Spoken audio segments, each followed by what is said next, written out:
তামুলপুৰ জিলাৰ গড়েশ্বৰ মিউনিচিপালিটিৰ বৰফুকনখাট গাঁৱৰ ৩ নম্বৰ ৱাৰ্ডৰ মই লগাওঁ। মোৰ এখন ট্ৰেক্টৰ আছে, আজি 15 বছৰ ধৰি ট্ৰেক্টৰ এখন চলাই আছিলোঁ। ট্ৰেক্টৰখন মই বছৰি কাগজ ৰিনিউল কৰোঁ। মই আজি 5-6 দিন আগত কাগজ ৰিনিউল কৰাৰ কাৰণে মই পলিউশ্যন বনাব গৈছিলোঁ গাছবাৰীত। তেতিয়া মই গম পাওঁ যে মোৰ গাড়ীখনৰ ফাইন লাগিছে। গোলাঘাট ফাইন লগা বুলি মোক ক'লে যেতিয়া ল'ৰাজনে, মই বোলো কি ফাইন লাগিল? সেই ল'ৰাজনে তেতিয়া মোক এটা কাগজ উলিয়াই দিলে। কাগজখন মই চাই পেলাই দেখোঁ যে মোক গোলাঘাট হালধিবাৰীত মোৰ মানে এটা ফাইন লগাইছে। মই গোলাঘাট হালধিবাৰী ক'ত মই নাজানোৱে। মইতো যোৱা বাদে মোৰ গাড়ী কেনেকৈ গ'ল মই নেখাটালে কেনেকৈ যাব? মই মানুহে চিনি নাপাওঁ। তাৰপিছতে মই সেইটো কাগজ আনি মই থানাৰ লগত আলোচনা কৰিলোঁ।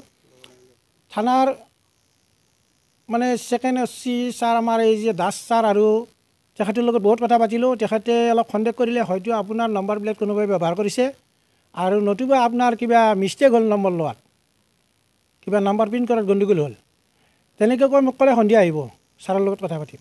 ছাৰৰ লগতো কথা পাতিলোঁ, কিন্তু ছাৰৰ লগতো কথা পতাটো মই কিন্তু ভাল ফল নাপালোঁ।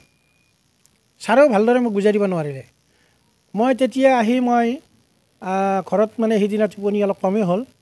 তাৰ পিছদিনা মই আকৌ বেলেগ আলোচনা কৰি মই গোলাঘাটৰ মই ট্ৰেফিক পুলিচৰ মানে নম্বৰ এটা পাওঁ। ট্ৰেফিক পুলিচৰ নম্বৰ লৈ পেলাই মই তেখেতৰ লগত কথা পাতিলোঁ। তেখেতৰ কথাখিনিত মোক ক'লে যে মাৰ্চ মাহত আমাৰ কিছু ফাইন কাটে আমাৰ ষ্টাফে, আৰু আপুনি যদি আগতে জনালে হয় মই কেঞ্চেল কৰি দিলোঁ হয়, উঠাই দিলোঁ হয় ফাইনটো, কিন্তু এতিয়া নোৱাৰোঁ, এইখিনি কথা ক'লে। তেতিয়া মই তেখেতৰ লগত অলপ কিছু কথা পাতিছিলোঁ, কিন্তু তেখেতৰো মই ভাল সহায় নাপালোঁ। ভাল সহায় নাপাই মই এতিয়া মই আপোনালোকৰ ওচৰত চাপিছোঁ। আপোনালোকৰ যোগেদি মই কিছু হয়তো মই আইনৰ সহায় ল'ম বুলি ভাবিছোঁ। আৰু আমাৰ এই যে অসম চৰকাৰৰ পৰিবহণ বিভাগ আৰু পুলিচ বিভাগ, এওঁলোকক মই ধিক্কাৰ জনাইছোঁ। গাড়ী থাকিল মোৰ গড়েশ্বৰত, তামুলপুৰ জিলাৰ গড়েশ্বৰত, কিন্তু ফাইন কাটিছে মোৰ গোলাঘাটত। এওঁলোক কোনে চাকৰি দিছে? এওঁলোকক কি চাই চাকৰি দিছে? মই পৰিবহণ বিভাগ আৰু পুলিচ প্ৰশাসনৰ কথাটো কৈছোঁ যে এওঁলোকে মাল খাই পেলাই ফাইন কাটে নে টকা পইচাৰ ধান্দাতে ফাইন কাটে? মই মানে অলপ আৱেগিক হৈছোঁ। কিহৰ বাবদ ফাইনটো কটা দেখুৱাইছে? মোক কিহৰ বাবদ মানে ৰোড মানে অভাৰ স্পীড, আৰু আমাৰ ট্ৰেক্টৰখনৰ স্পীড আছে 25, কিন্তু চলাব লাগে 20। আৰু মই এটা কথাই নাজানিলোঁ, কিবা বোলে মই শুনি আছোঁ বেলেগৰ পৰা, কিবা বোলে 3টা MS থাকে। সেই MS 3টাৰ বোলে এটাও মোৰ তাত নাই। গাড়ী ফাইন কাটিলে বোলে ফটো থাকিব লাগে, কিন্তু ফটো নাই। গাড়ীৰ নম্বৰ প্লেট দেখাব লাগে, সেইটোও নাই। এইখন চৰকাৰৰ এই প্ৰশাসন বিভাগ, যিটো পুলিচ বিভাগ, তেওঁলোকক মই একেবাৰে বেয়া পাইছোঁ। যে এইটো কাৰণে বেয়া পাইছোঁ, তেওঁলোকে গাড়ী নাচোৱা কৰি কেনেকৈ ফাইন কাটিলে? গাড়ী কৈ তেওঁলোকৰ ওচৰততো গাড়ী নাই, তেওঁলোকে গাড়ী নোহোৱাকৈ ফাইন কাটিছে। আপুনি কি বিচাৰে? মই এতিয়া বিচাৰোঁ অসম চৰকাৰৰ যোগেদি মই যে এই অন্যায়, এই টকা পইচা লোৱা অন্যায় নীতিটো মই, আমাৰ হেমন্ত চৰকাৰ ছাৰে দেখোন কৈ থাকে যে অন্যায় কৰিব নালাগে, টকা পইচা ল'ব নালাগে, দুৰ্নীতি হ'ব নালাগে। কিয় দুৰ্নীতি হয় তেখেতৰ চৰকাৰৰ দিনত? তেখেতক মই আহ্বান জনাইছোঁ যে এনেকুৱা দুৰ্নীতি কৰিব নালাগে। গাড়ী যদি গুৱাহাটীত থাকে, ফাইন কাটে গোলাঘাটত। মই এইটো বিচৰা নাই। মই আমাৰ অসম চৰকাৰৰ মুখ্যমন্ত্ৰী মহোদয়কো জনাইছোঁ যাতে কি এনেকুৱা দুৰ্নীতি নহয়, আৰু দুৰ্নীতিক শাস্তি দিয়ক, আৰু যদি মোৰ দোষ হৈছে মোকো শাস্তি দিয়ক, মই এইটো বিচাৰোঁ।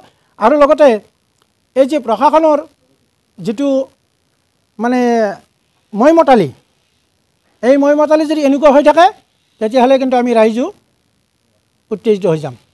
আৰু মোক বহুত ধৰণৰ কথা কৈছে, মই ৰাইজৰ সহায় পাইছোঁ। মই এই ৰাইজৰ সহায়খিনিক লৈ পেলাই মই বহুখিনি সময় মানে আগবাঢ়ি গৈছোঁ। মই কিন্তু আইনৰ ওচৰত যোৱাৰ কাৰণে আগবাঢ়িছোঁৱে।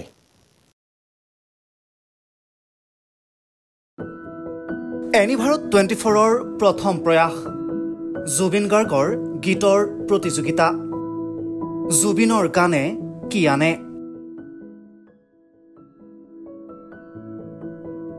অডিশ্যনৰ বাবে যোগাযোগ কৰক 8638661821 আৰু 8812831556 নম্বৰত এনি ভাৰত 24 উদ্যোগত এটা নতুন সংগীতৰ প্ৰতিযোগিতা আয়োজন কৰা হৈছে য'ত মোৰ গানৰ প্ৰতিযোগিতা হ'ব আপোনালোকে তাত প্ৰতিযোগী হিচাপে আহিবলৈ পাৰিব আৰু মোৰ ফালৰ পৰা আন্তৰিক শুভকামনা জনাইছোঁ আৰু অনুষ্ঠানটোৰ নাম হৈছে গানে কি আনে সকলোকে মৰম জনাইছোঁ সকলোৱে আহক ইয়াত অংশগ্ৰহণ কৰক thank you very much love U